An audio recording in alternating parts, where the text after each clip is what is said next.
ओम श्री साईराम। परमाराध्य परम प्रेममय परम करुणामय प्राणसखा भगवान का चरण कमलरी कोटि कोटि प्रणति जणे आरंभ करिबा भगवान कर अवतार बाणी।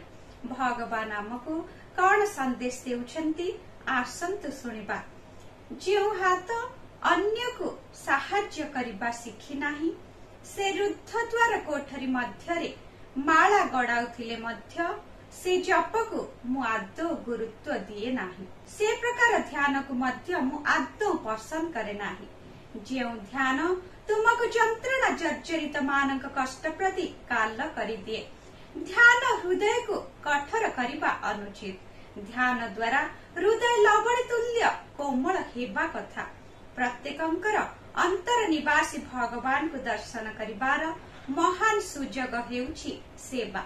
सिथिपाई स्वामी सबुबेले सेवा उपरे गुरुत्वारोप करिथांते। सेवा ही प्रकृत माध्यम।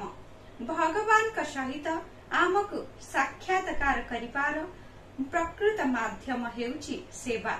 शुभ सकाळ, आपणकर दिनटी मंगलमय हेउ। जय साईराम।